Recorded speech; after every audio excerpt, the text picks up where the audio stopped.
Tambah duit 100 kuk kepada orang dapat sebadikan Hengrat mulai tanggal 13 bulan Mesayun 2059 ni adik kakak dia weh.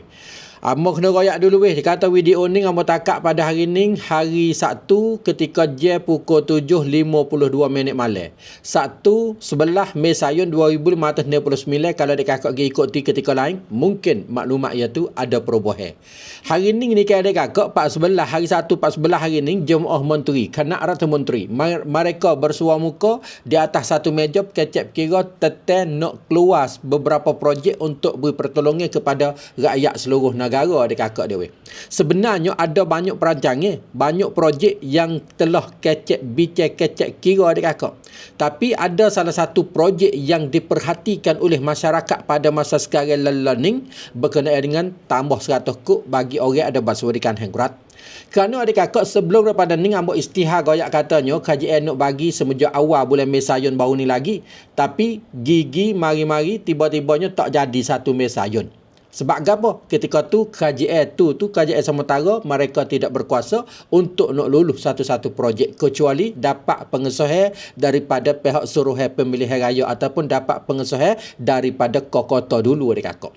Maka adik kakak selepas pada KJN berkuasa molek kapasitas dah dilatih dengan secara rasmi hari ni menteri-menteri telah bicek kecek kira kata buat keputusan kata nak tambah 100 kuk di dalam bak sawadikan Hengrat kepada adik kakak bila hari Isnin tanggal 13 bulan Mesayun 2059 ni adik kakak. 100 kuk dia nak tambahnya. 100 kuk seluruh negara ni guna modal ni banyak juga lah adik kakak dia kerana orang yang ada hak untuk nak terima duit bak sawadikan Hengrat ni adik kakak lebih kurang 13 juta orang. Jadi masuk 13 bulan Mesayun ni adik kakak dia kita boleh guna pakai duit 100 kuk tu saat ni hingga sampai tanggal 12 bulan Persepakum. Tu dia beza. Hak 300 kita boleh sebelum pada ni boleh pakai dalam tempoh bulan Mesayun saja. Tapi hak nak masuk 13 bulan Mesayun ni hari Senin ni adik kakak jumlah 100 kuk tu saat ni kita boleh guna, boleh bayar, boleh beli dah tak boleh nak duit sot. Kita sekadar awak bayar barang. Hingga sampai 12 bulan Persepakum ni. Kalau sekiranya kita tak guna perhabis hingga 4.12 lepas pada tu dia tarik klik ke dia adik kakak. Tapi yang boleh rasa kata kita guna tak ada berapa hari habis dah adik kakak dia dah. Inilah maklumat sikit sebanyak yang mau boleh kongsi siapa menyapa kepada adik kakak. Cuba kira lah.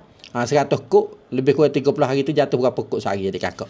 Lama mana tak apa dah kita syukur alhamdulillah dah rezeki setara ni kat kau guna adik kakak dia dah.